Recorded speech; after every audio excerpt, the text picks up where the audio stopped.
No,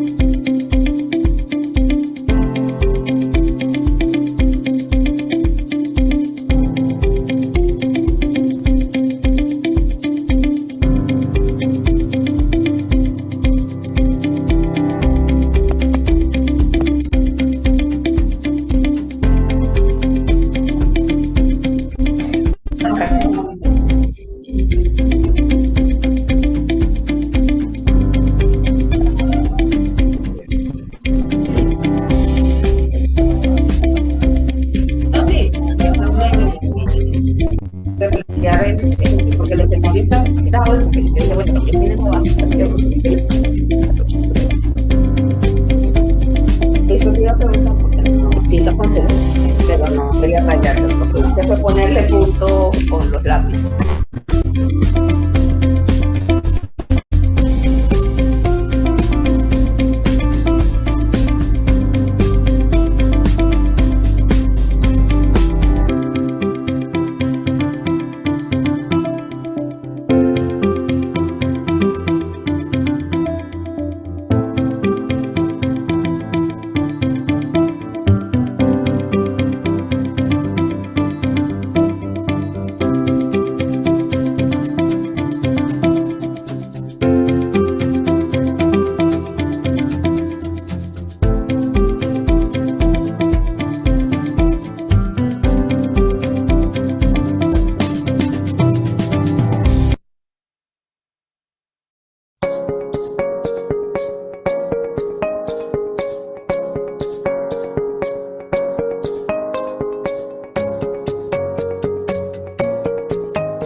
Buenos días, ¿cómo están? Bienvenidos el día de hoy. En primer lugar, bueno, mi nombre es Nair Canelón y hoy estoy acompañada nuevamente por el doctor José Zambrano. Qué felicidad volver a tenerte con nosotros. En primer lugar, y siempre como hacemos en todas nuestras conferencias, quiero que si por favor alguna persona puede confirmarme si me escucha. Puede ser a través del chat, tener el chat por acá. ¿Me escuchan? Vamos a ver si alguien, bueno, o alguien que quiera de repente con su micrófono, pues decirnos si nos escuchan. Buenos días, bendiciones, si te escuchamos. Bueno, muchísimas gracias. Bueno, el día de hoy vamos a tener un resumen muy breve de algunos aspectos. Aquí, bueno, sí, aquí están también respondiendo, si te escuchamos. Un resumen de los aspectos más relevantes que sucedieron durante el año, de este año 2022. Bueno, un poco este año que ya ha sido el de más reactivación después de la pandemia. La semana antes pasada estuvimos discutiendo o hicimos un resumen, una compilación de las sentencias más importantes que, bueno, de una u otra forma, siguen respondiendo, muchísimas gracias.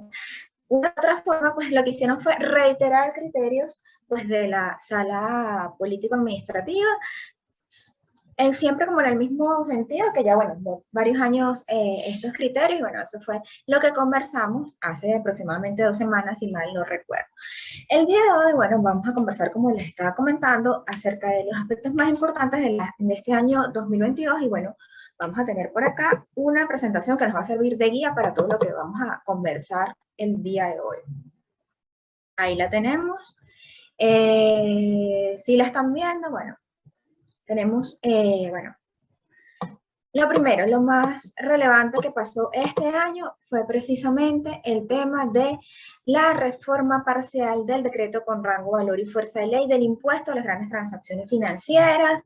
Ahí tenemos, bueno, yo me imagino que ya mucha gente la debe tener en las manos, pero bueno, tenemos entonces la Gaceta de la 6.687 de fecha 25 de febrero del año 2022. Bueno, recordemos que, bueno, circuló en un primer momento el proyecto de primera discusión, después el proyecto en segunda discusión de la Asamblea Nacional y, bueno, finalmente fue publicada esta reforma que, recordemos, bueno, se mantienen muchísimos artículos en vigencia, el tema de la temporalidad, Y precisamente el cambio que se dio en esta reforma, que inclusive fue anunciada desde el año 2020, o sea, como que ahí viene la reforma, desde el año 2020 pasó, Ahí viene el coco. ahí viene el coco, pasó el año 2021 y finalmente, en marzo, porque bueno, a pesar de que la Gaceta tiene fecha de febrero, se conoció finalmente, o sea, se conoció el texto definitivo, perdón, fue en marzo.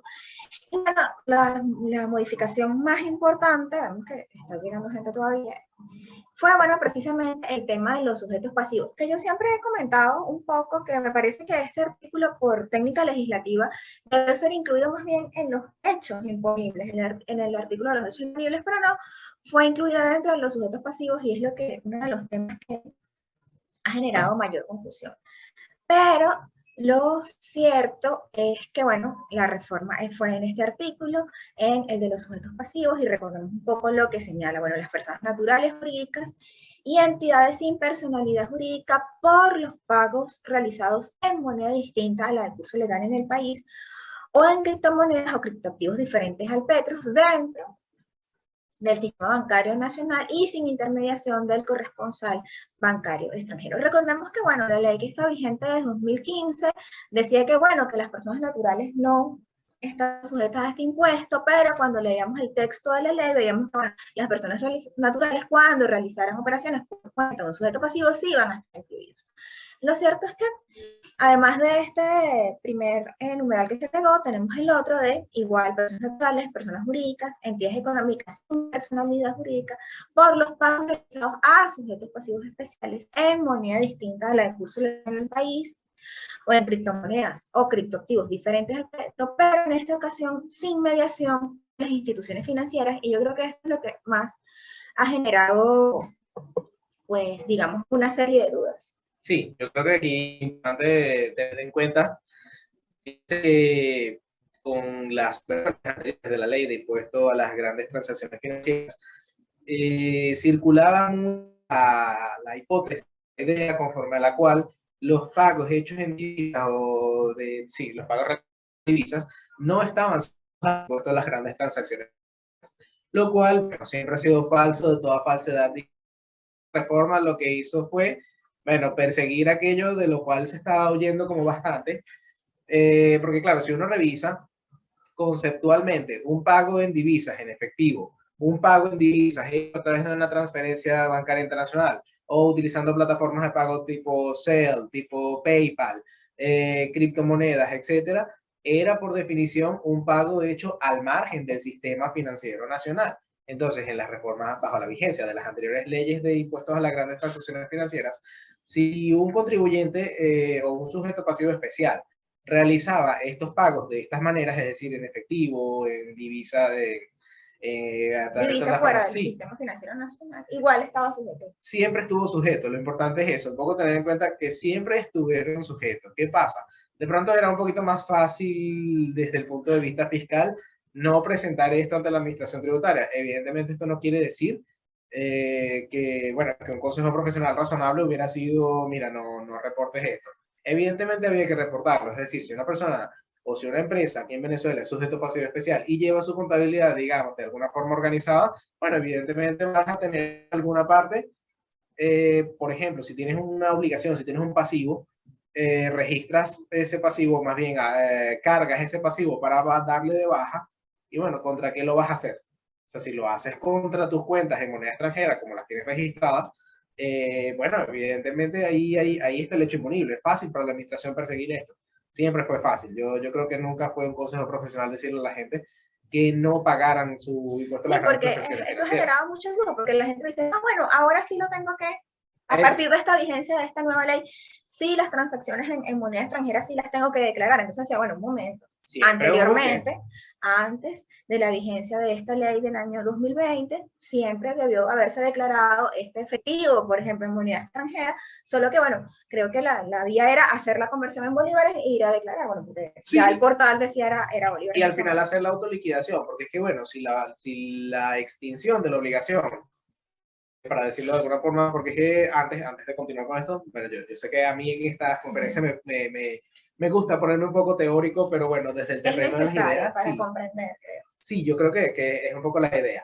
Hay que tener primero en cuenta que, de acuerdo con la ley de impuestos a las grandes transacciones financieras, el hecho imponible, si lo ponemos desde el punto de vista más general posible, es la extinción de una obligación dentro o fuera del sistema financiero nacional a través del pago u otros medios de extinción. Porque, bueno, en un ejercicio de pésima técnica legislativa, diría yo, la ley de impuestos a las grandes transacciones financieras hace referencia a la cancelación. Bueno, desde el punto de vista del derecho, la cancelación no es un medio de extinción de obligaciones, ¿sí? La cancelación es un término muy comercial. Desde el punto de vista... Sí, como cancelado, así, bueno, vemos Sí. esos hechos de cancelado y desde el punto de vista jurídico el término correcto es como pago. el pago pago. o extinción de las obligaciones. Sí, el pago, digamos, es la forma natural de extinguir una obligación, ¿no? Uno contrae una obligación para pagarla, para cumplirla. Pero, bueno, existen otros medios de extinción de las obligaciones, la novación, la compensación, etcétera. Ejemplo interesante de la compensación, es decir, si por ejemplo Nair me debe dinero, yo le debo dinero a ella, los dos somos sujetos pasivos especiales y cruzamos esas cuentas, es decir, ya no nos debemos nada porque nos debíamos mutuamente. Bueno, esto también teóricamente desde el punto de vista de la ley forma parte del espectro de los hechos imponibles. Y va a generar entonces el pago del impuesto. Debería generarlo. Como aquí estamos al margen del sistema financiero nacional, bueno, nos corresponde a cada uno de nosotros hacer nuestra autoliquidación en el portal. Eso es un poco la idea que venía arrastrando esta ley de impuesto a las grandes transacciones financieras. Lo mismo, bueno, si yo le debía un dinero a Nair y yo se lo estoy pagando en dólares en efectivo, yo tengo que autoliquidar esto. Sí, porque eso ha sido una de las preguntas que hemos recibido en los últimos tiempos, que bueno, me van a fiscalizar y me están diciendo que antes del año 2022 yo tenía que haber declarado estos pagos. Entonces, bueno, como lo vemos, el examen de lo que estaba vigente, efectivamente sí había que declarar entonces y liquidar ahí el impuesto a las grandes transacciones financieras. Eso es un poco importante, sí, tenerlo en cuenta porque como bien señalaban ahí, nos pasa con frecuencia que los clientes nos comentan o preguntan, bueno, yo tenía que pagar esto antes o ahora es que tengo que pagarlo. Bueno, siempre hubo que pagarlo. Solo que, bueno, hoy en día lo que hizo esta ley es, digamos, traer un poquito más esto sobre la mesa y colocarle una significación adicional porque, bueno, lo sujetó a una alícuota distinta. Exactamente. Otro de los cambios importantes de esta ley, bueno, precisamente esa distinción entre bolívares y divisa, entre bolívares y moneda extranjera, donde la alícuota para los bolívares es el 2% y para la moneda extranjera entonces el 3%, bueno, hasta, y con la facultad, la posibilidad de que, bueno, el Ejecutivo Nacional en cualquier momento, bueno, modifique estas alícuotas, pero hasta lo que está vigente, 2% para bolívares y 3% para la divisa y la moneda extranjera en general. El tema de las alícuotas es gracioso porque, bueno, al final esto es una herencia que nos dejó el querido Código Orgánico Tributario de 2014. Recuerden aquí que, bueno, antes de esta reforma del Código Orgánico Tributario, bueno, era una facultad de la Asamblea Nacional a través de las leyes fijar las alícuotas impositivas. Esto era lo que formaba parte de la reserva legal tributaria, es decir, estas materias que solo le corresponden al órgano legislador. Bueno, la tendencia del Código Orgánico Tributario pues sencillamente colocar a los sujetos pasivos especiales, no a los sujetos pasivos especiales, sino colocar al Poder Ejecutivo Nacional, darle la facultad de fijar las alícuotas impositivas, variar estas alícuotas impositivas. Y bueno, de ahí la cascada de leyes que fijaron esta facultad, bueno, fue bárbara, pues la ley de impuesto al valor agregado, la ley de impuesto sobre la renta, todas estas leyes de contribuciones para fiscales. Digamos que esto que señalan ahí de la fijación de la alícuota a cargo del Ejecutivo, no es tanto de este año 2022 ni de un año anterior, sino, bueno, esto es herencia del Código Orgánico Tributario de 2014. Bueno, ¿qué pasó entonces con todo este tema de la ley del impuesto a las grandes transacciones financieras? Bueno, que fue publicada unos días después, fue publicada esta en la Gaceta Oficial 42.339 de fecha 17 de marzo, esta providencia 2022-013, de fecha 3 de marzo, donde se designan a los sujetos pasivos especiales como agentes de percepción del impuesto a las grandes transacciones financieras. Recordemos que antes, bueno, los que estaban designados como agentes de percepción eran las instituciones bancarias. Entonces, bueno, era muy fácil porque el banco de una vez hacía todo lo referido a la percepción del impuesto a las grandes transacciones financieras, pero a raíz de esta reforma entonces se dicta esta Providencia 013, donde se designan entonces a los sujetos pasivos especiales como agentes de percepción del impuesto a las grandes transacciones financieras. ¿Y en qué casos o en qué situaciones? Nos señala precisamente el artículo 1 de esta Providencia, bueno, a quienes se designan y en calidad de qué, bueno, calidad de agentes de percepción, diferentes de agentes de retención, precisamente a los sujetos pasivos calificados como especiales, pero porque por los pagos recibidos en moneda distinta, precisamente a la de curso legal, o en criptomonedas o criptoactivos diferentes a los emitidos por la República Bolivariana de Venezuela, como ustedes saben, bueno, hasta los momentos nada más es el Petro, sin mediación de las instituciones financieras, entonces por estos pagos recibidos de las personas naturales jurídicas y las entidades económicas sin personalidad jurídica, como por ejemplo los consorcios. Entonces aquí vemos cómo fueron designados, entonces son designados como agentes de percepción los sujetos pasivos especiales, y bueno, esto también ha generado una serie de dudas con relación a cómo se va a realizar esta percepción. Vamos a tener, tenemos aquí algo en el chat, vamos a ver un momentito. Bueno, es Rosa que nos está pasando todos nuestros contactos, nuestras redes sociales, seguimos admitiendo personas aquí en nuestra conferencia. ¿Qué nos dice, por ejemplo, esta Providencia, para hacer un repaso sobre, bueno, si hay alguna percepción indebida? Bueno, el agente de percepción deberá restituir al contribuyente el monto indebidamente percibido, bueno, pero si ya fue enterado, entonces deberá solicitar al CENIAC entonces el reintegro del dicho monto a través del procedimiento que está en el Código Orgánico Tributario. Esto es una de las cosas que señala esta Providencia. Y digamos que en general es como un ligero desvío de lo que establece el Código Orgánico Tributario en general, o sí, también experiencias en otros tributos.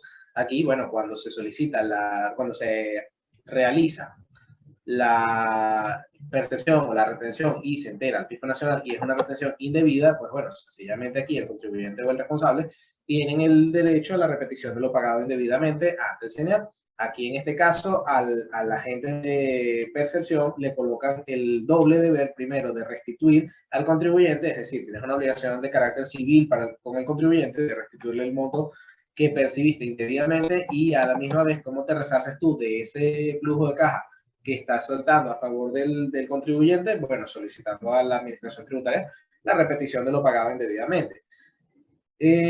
Por supuesto, cuando hablamos del procedimiento del Código Orgánico Tributario, aquí digamos que a la agente de percepción le recae como la mayor carga, en el sentido que, bueno, tendrá que lidiar con el procedimiento administrativo, es decir, presentar la solicitud al CENIAT, obtener la repetición de lo pagado indebidamente, y solo después de eso es que va a tener un certificado de reintegro tributario que puede oponer en compensación con otros tributos o cederlo a otros contribuyentes.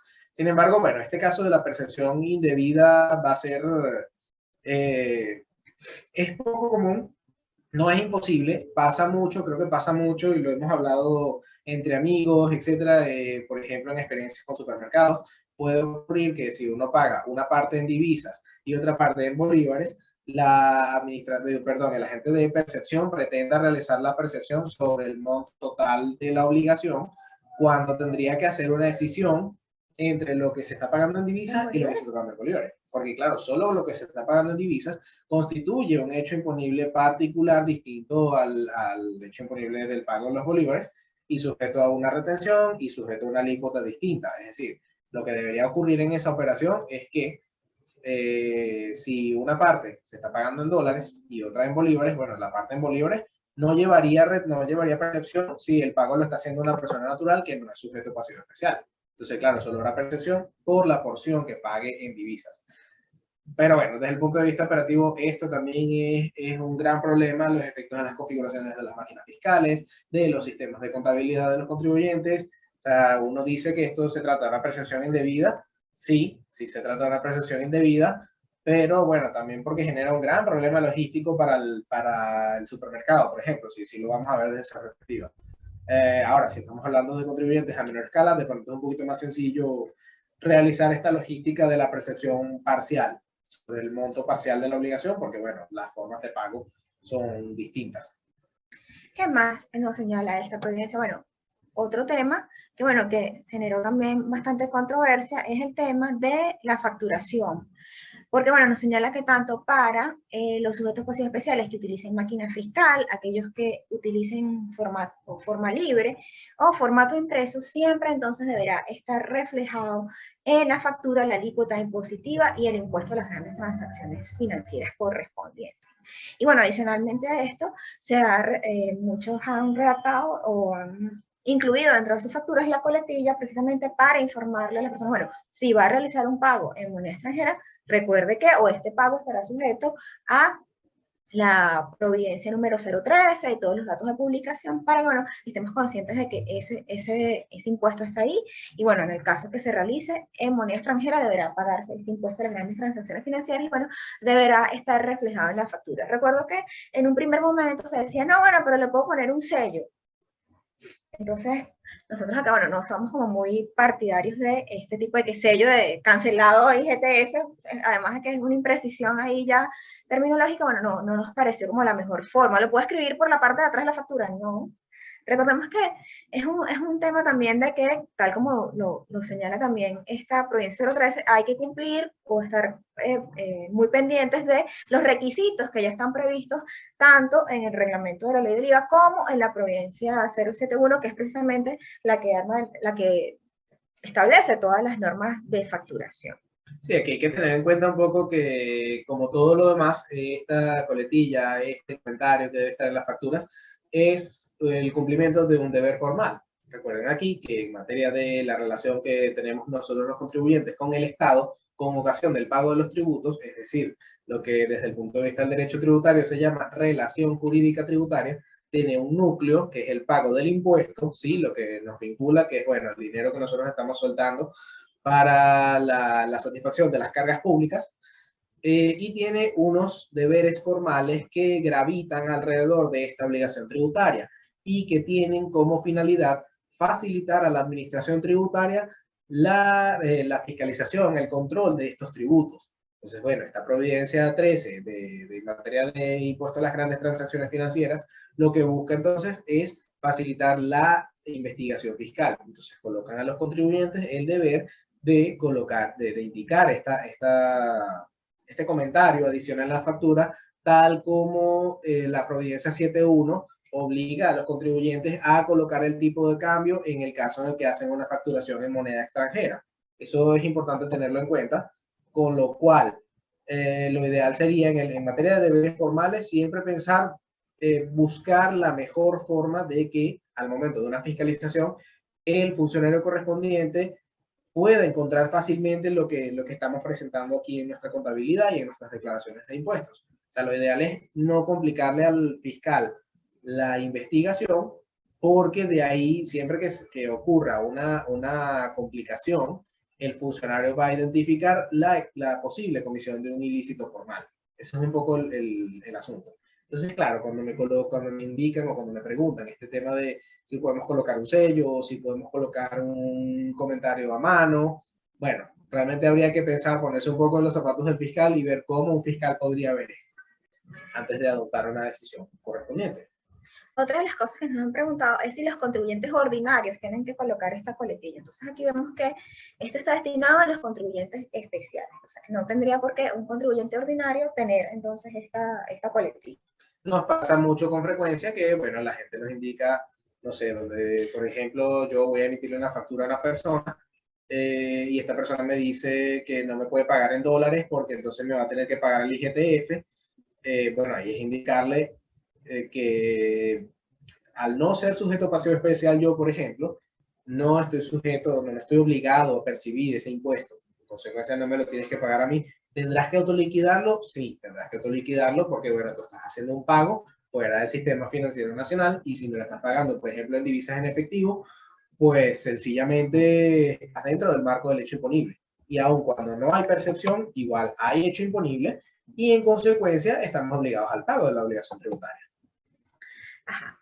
Continuando con la revisión de esta providencia, Tenemos que, bueno, nos indica que la percepción del impuesto deberá practicarse el mismo día en que se verificó el hecho imponible. Y bueno, para proceder al enteramiento, entonces aquí vemos que está expresamente señalado que, bueno, que hay que declarar en el portal del CENIAC y que, bueno, va a ser conforme al calendario de pagos de las retenciones del impuesto al valor agregado para contribuyentes especiales y, bueno, conforme al instructivo técnico que dictó la CENIAC, dictó la Administración Tributaria.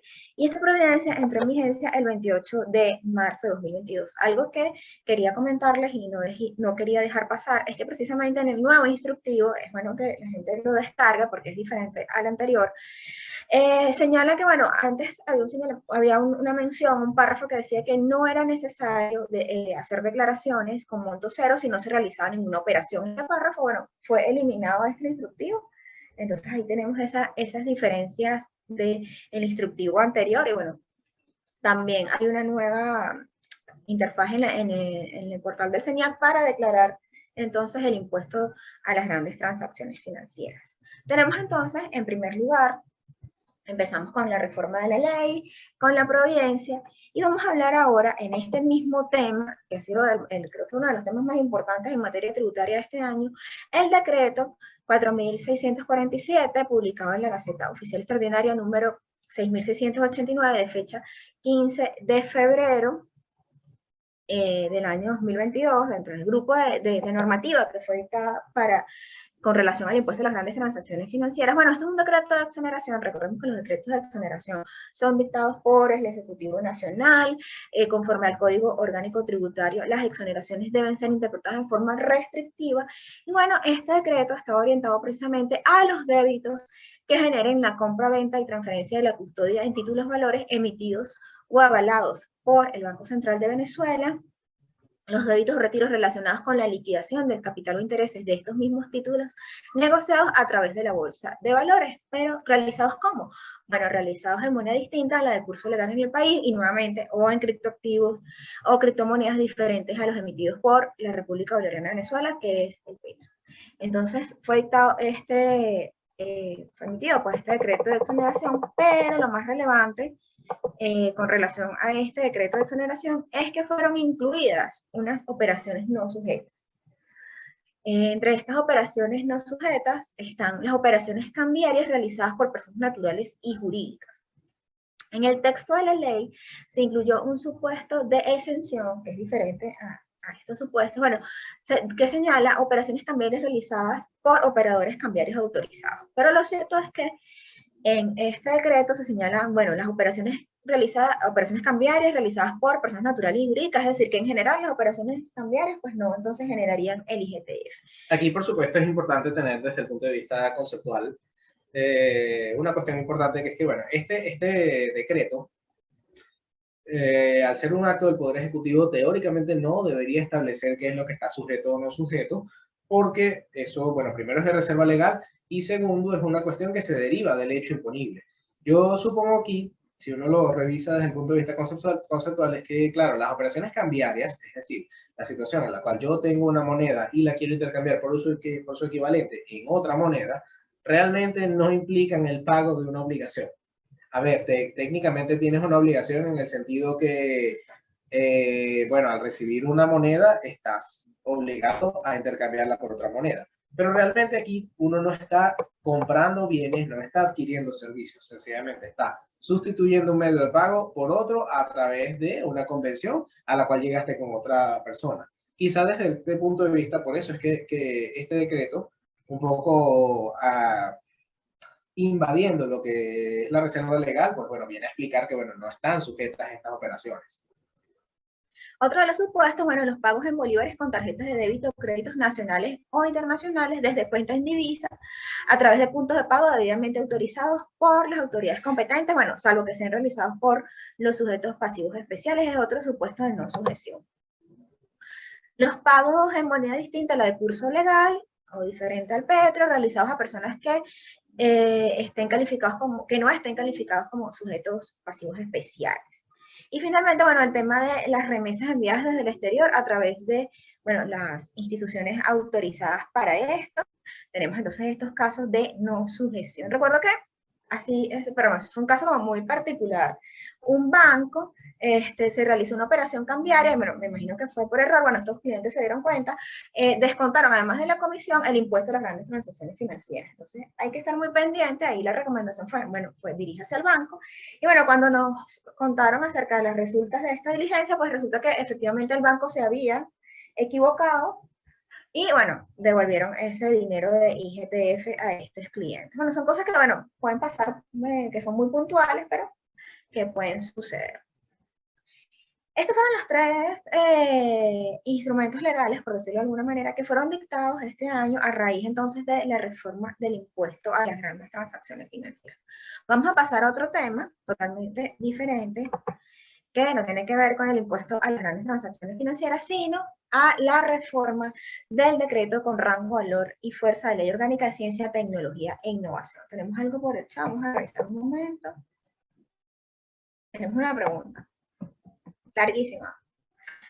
¿Cuál es su opinión en referencia a los pagos que se realizan en puestas custodias? ¿Se debe adicionar el 3% del IGTF o por estar realizado en una entidad financiera se debe entender que el banco vía percepción lo realizó la declaración y pagó? Sin embargo, la administración tributaria tiene dos posiciones que son de actividades diferentes. Por la utilización de la cuenta del banco se aplica el 3% y cuando le pago a un sujeto pasivo especial debo adicionar el 3%.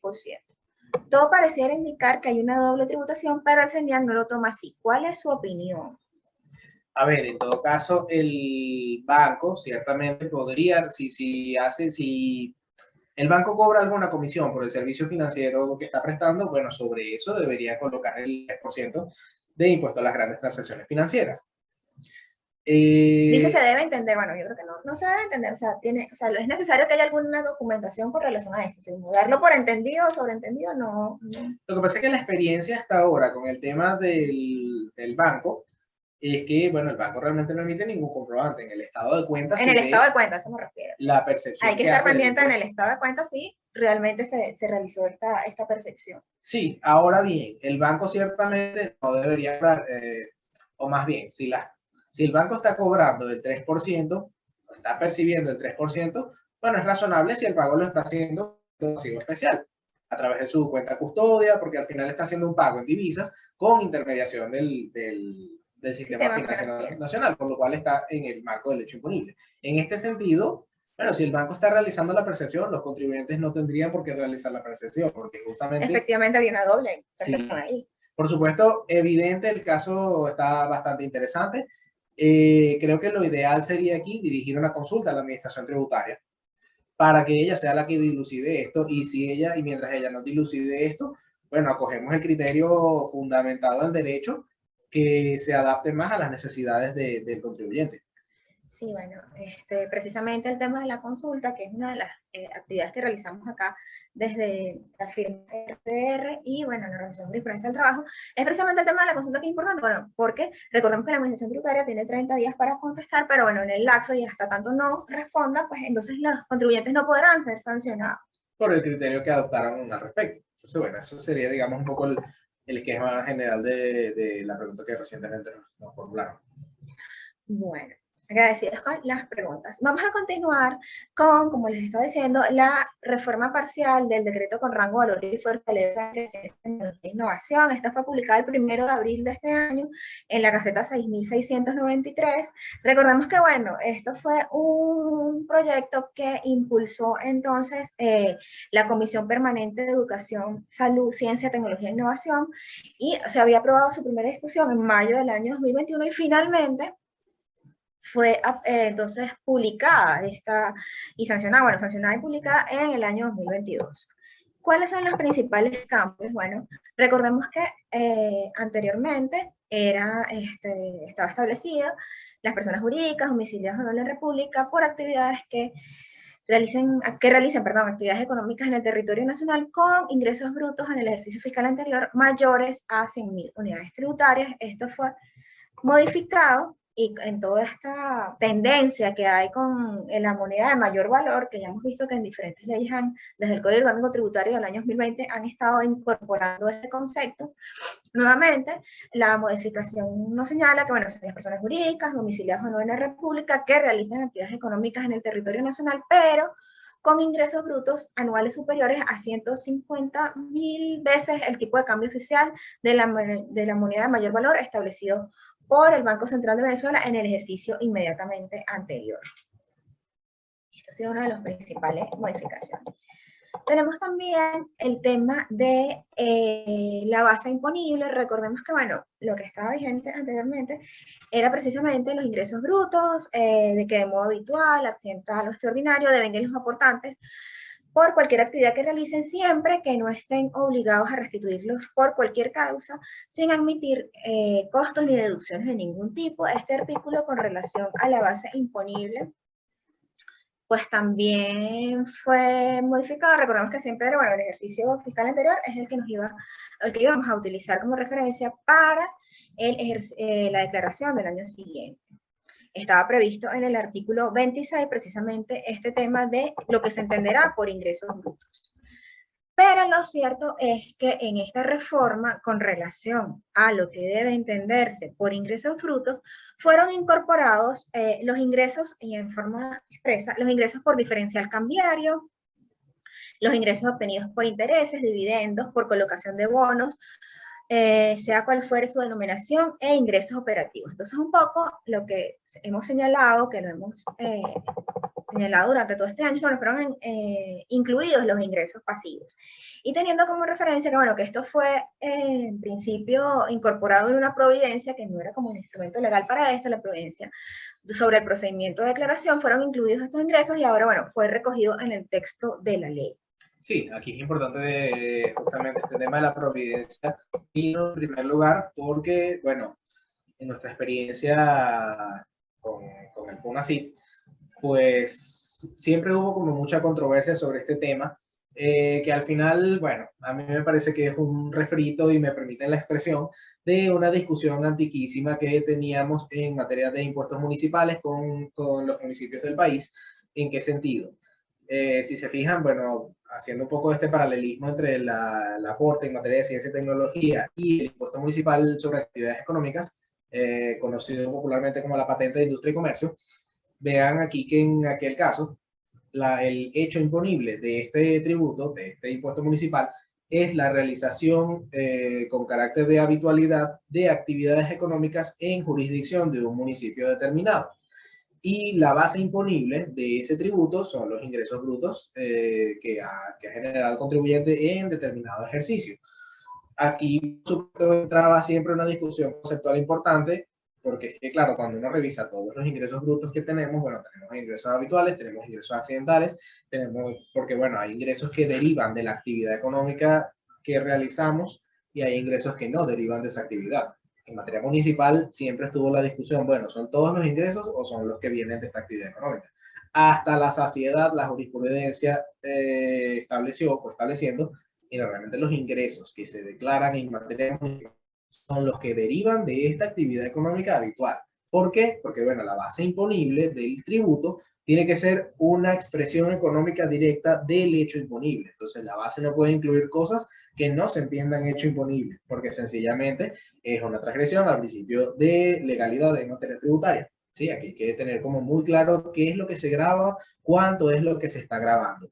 Por supuesto, toda esta discusión devino en la Ley Orgánica del Poder Público Municipal del 2010, que, digamos, vino a sentar un poco más este criterio. Así, por ejemplo, señalaban casos en particular, por ejemplo, la venta del activo fijo. La venta del activo fijo no es gravable con el impuesto sobre actividades económicas, porque nadie se dedica, no es conceptualmente posible dedicarse a la venta del activo fijo en forma habitual. Lo mismo pasaba con este tema de la Ley Orgánica de Ciencia, Tecnología e Innovación. Si el hecho imponible, cuando uno revisa cuál es el hecho imponible, es la realización de actividades económicas en el territorio de la República, bueno, es un argumento muy parecido al de la Ley de Impuestos sobre Actividades Económicas, las ordenanzas de impuestos sobre la base de la Ley Orgánica del Poder Público Municipal. lo lógico aquí es que los ingresos brutos que son gravables son aquellos que deriven de esa actividad Y económica. lo vimos muchísimo con el tema de la pandemia. Bueno, muchos comercios cerrados no tenían actividad económica, y sin embargo, bueno, si por algún tema cambiario, bueno, ahí entonces el FONACYT, bueno, se genera el aporte, siendo que estas personas, muchísimas empresas, pues no tenían ninguna actividad económica precisamente por el tema de la pandemia. Sí, probablemente aquí lo que hacían era reportar ganancias cambiarias, que son ganancias cambiarias que no necesariamente están realizadas para empezar. O sea, la ganancia cambiaria sencillamente es algo que indica o sí, que señala que al inicio del ejercicio tus dólares, tu posición en moneda extranjera, tenía un valor X al cambio y al cierre de ese ejercicio tienen un valor Y. Pero bueno, si lo revisamos en poder adquisitivo, pues de pronto eso más que ganancia genera una pérdida. Y sea como sea, bueno, esta ganancia cambiaria, suponiendo que lo reconocemos como una ganancia y que digamos que es una ganancia que podría estar realizada, bueno, esta ganancia no se trata de un resultado que derive de una actividad económica que estamos ejerciendo. ¿Sí? Esto es sencillamente por la situación en la cual tengo una determinada posición en moneda extranjera. Con lo cual, bueno, hasta la saciedad hubo discusión en materia de FONACYT y creo que algunas inclusive llegaron a tribunales. Con lo cual, bueno, se esperan criterios, pero bueno, ese digamos en el panorama de la ley que existía antes de esta que entró en vigencia este año 2022. Aquí tenemos diciendo que hay una sentencia firme que el diferencial cambiario no es ingreso. ¿Cuál es su opinión de incluirlo o no? Lo cierto es que con relación precisamente a esta ley, cuando uno revisa las cuentas del TCJ, hay un recurso de interpretación con relación a este tema de el diferencial cambiario. Bueno, como estás comentando, bueno, tenemos que esperar a ver qué definitivamente nos señala el Tribunal Supremo en este sentido. Por supuesto, como nos piden aquí una recomendación, bueno, recomendaciones muchas. Si incluirlo o no, por supuesto, no incluirlo asumiendo algún criterio de ilegalidad, inconstitucionalidad, bueno, requeriría, digamos, obtener o buscar como respaldo suficiente. Aquí se podría, en efecto, esperar a ver qué decide la sala en relación con el recurso que se presentó contra la ley, adherirse a ese recurso, solicitar una consulta al Fondo Nacional de Ciencia, Tecnología e Innovación.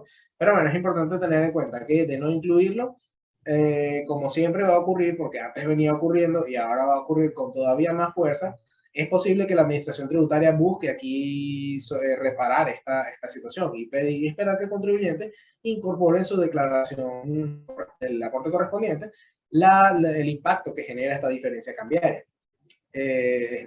Como digo, evidentemente es una posición que tiene que asumir la empresa con plena conciencia de cuáles son las cosas que pueden venir con esto, con lo cual, importante siempre acompañarse de sus asesores legales o financieros en esta materia. Sí, para ver la mejor forma de abordar este tema, porque bueno, el FONACYT entonces puede decir, mira, bueno, aquí hay un reparo, e inclusive puede que a los años subsiguientes no dejen de declarar, o sea, se nos va a generar unas situaciones que es importante pues analizarlas desde el punto de vista de los asesores legales.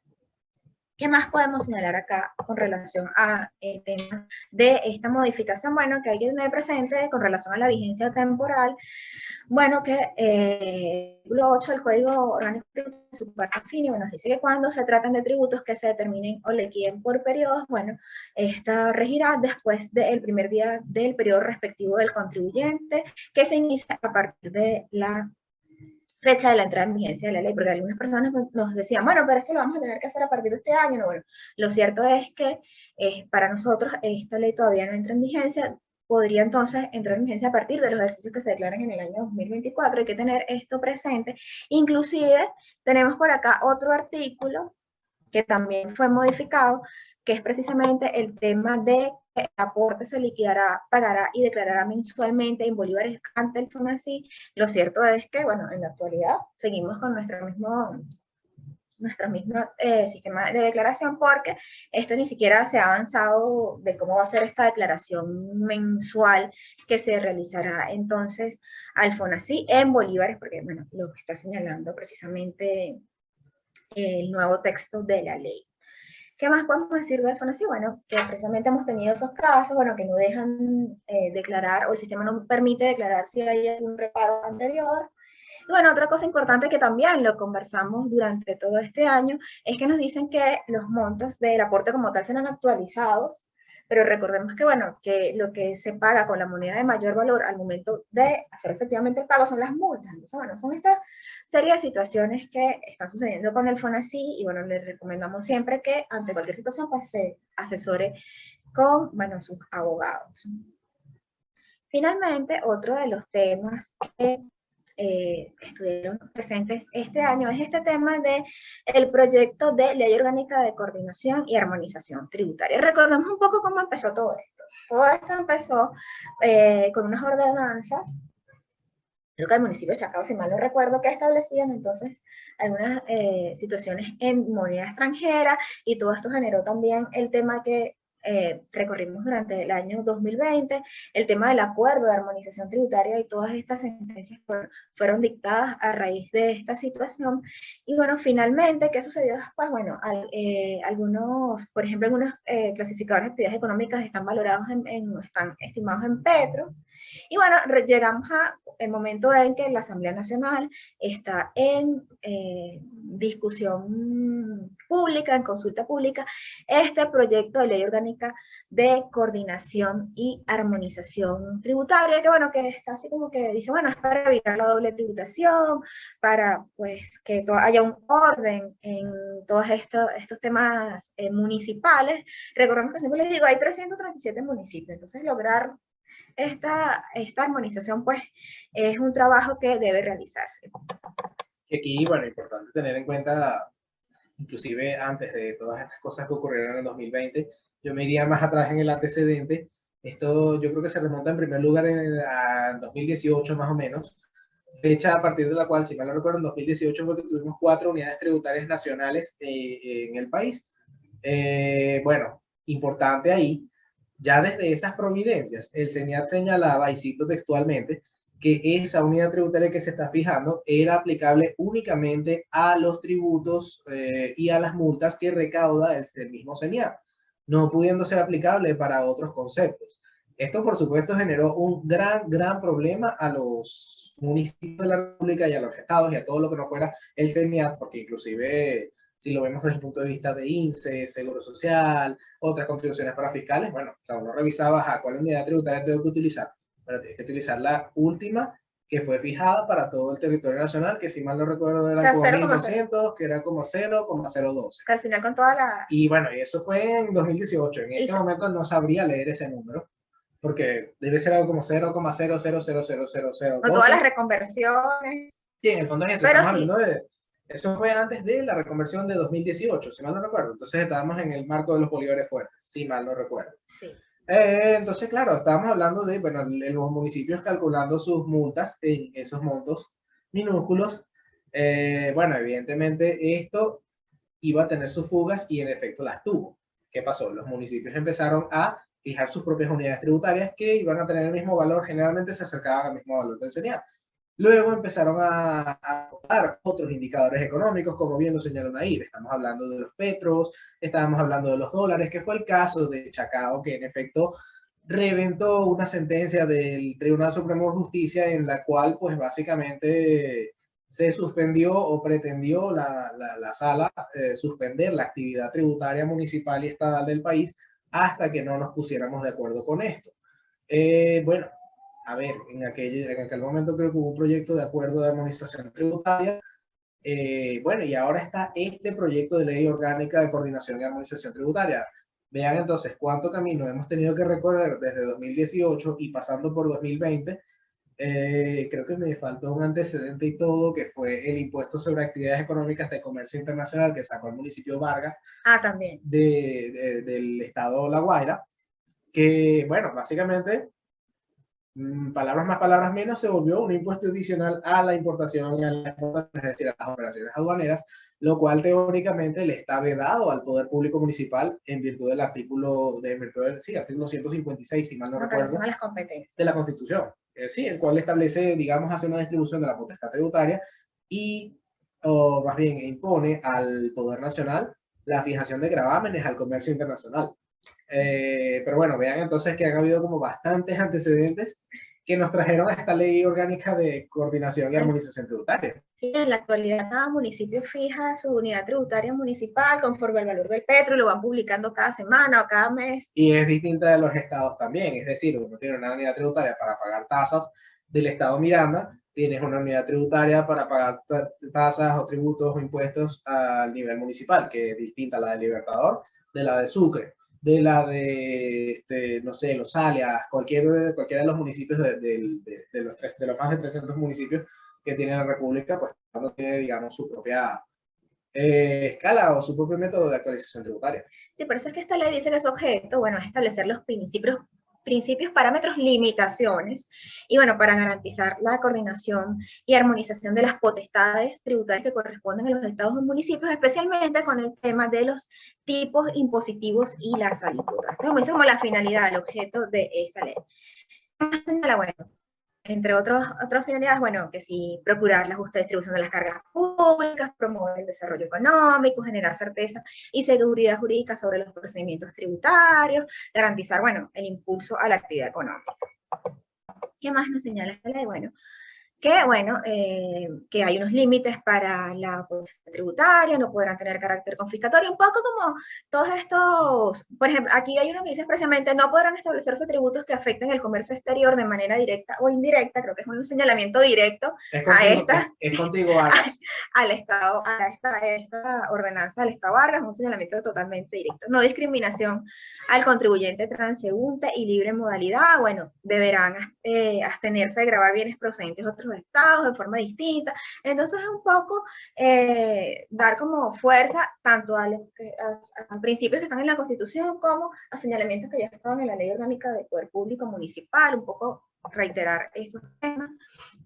Cobros de tributos en moneda nacional, señalando que, bueno, que deberán ser pagados y cobrados en bolívares, que sin embargo, bueno, se podrá utilizar una unidad de cuenta, aquí utilizan la palabra dinámica, para el cálculo de tributos actorios y sanciones, bueno, una terminología que está nueva, no había escuchado esto de la unidad de cuenta dinámica.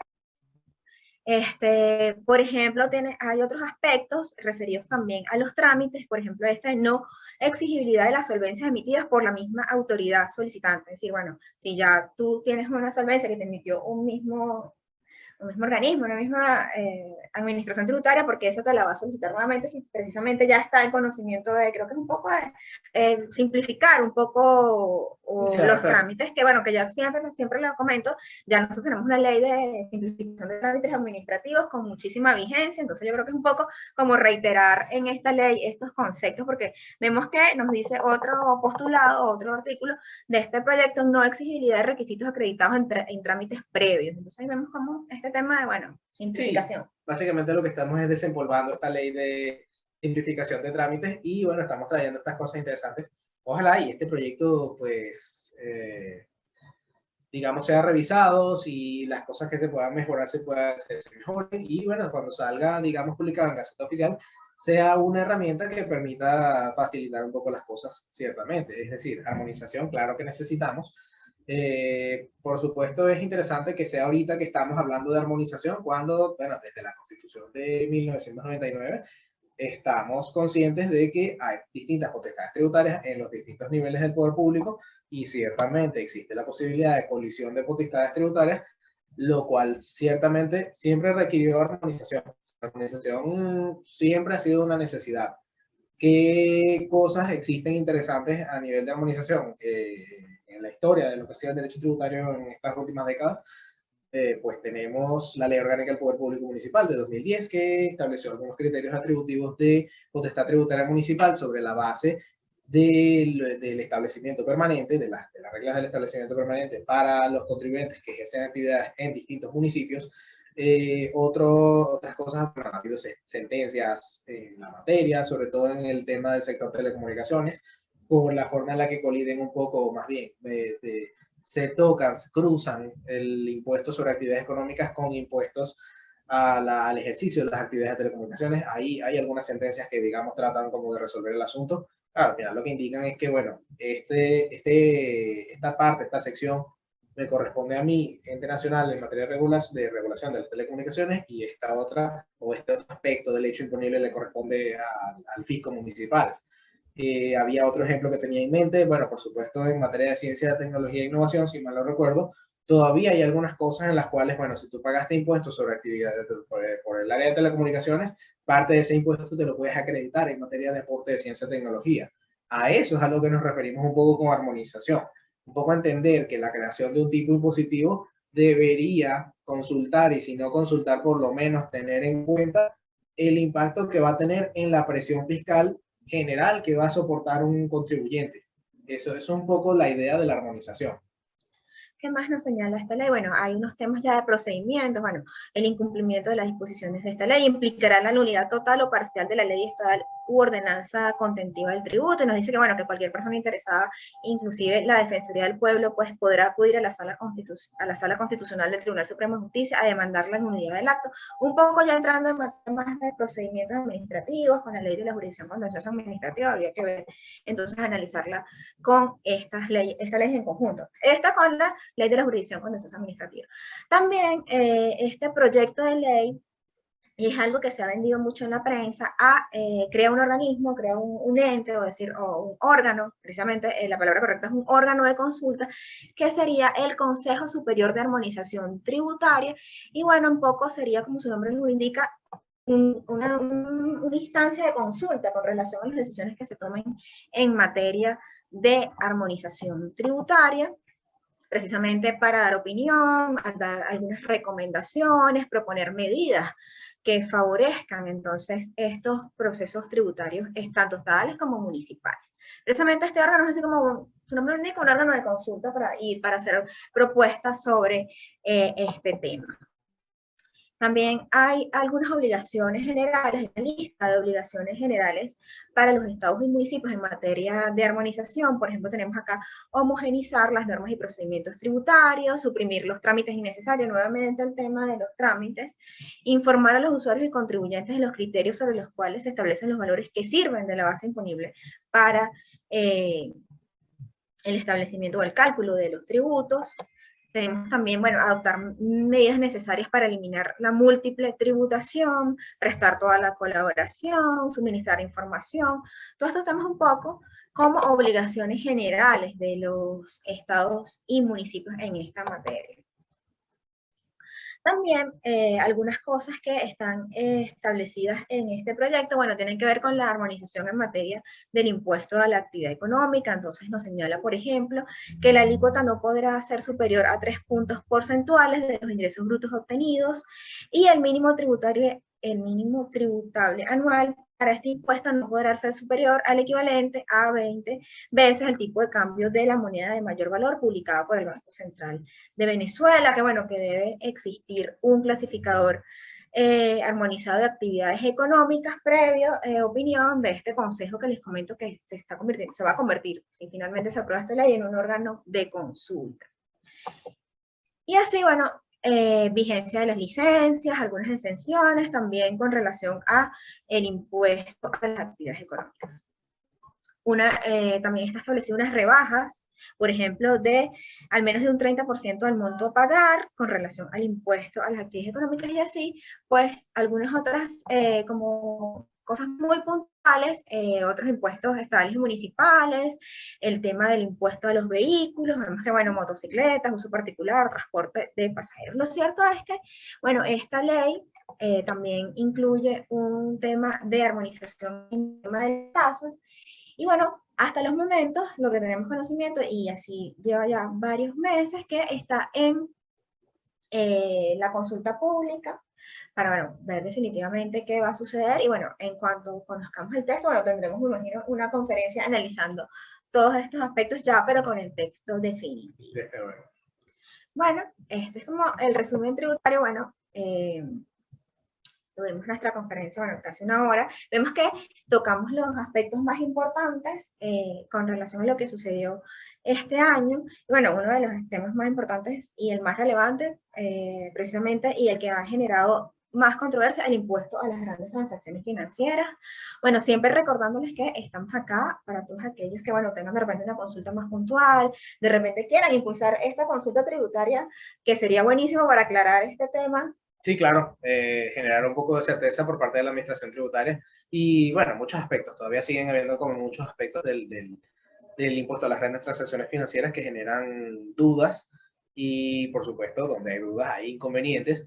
Lo ideal sería esto, pues no, si hay algún aspecto en particular que valga la pena dilucidar, que bueno, hay muchos, pues elevar la consulta a la administración tributaria siempre sigue siendo una ventaja muy valiosa para los contribuyentes aquí en el país. Y otro de los aspectos, claro, que siempre le recomendamos a los clientes es la planificación fiscal, porque bueno, ven como tenemos los aportes del FONACYT, tenemos una serie de unas cargas tributarias, bueno, que afectan a las empresas, entonces hay que buscar la mejor manera de abordar estos temas. Bueno, les recordamos entonces ahí, Rosa, estamos recibiendo los agradecimientos, gracias a ustedes por compartir, tomarse el tiempo de estar con nosotros, recordando que bueno, que esta conferencia va a estar en YouTube.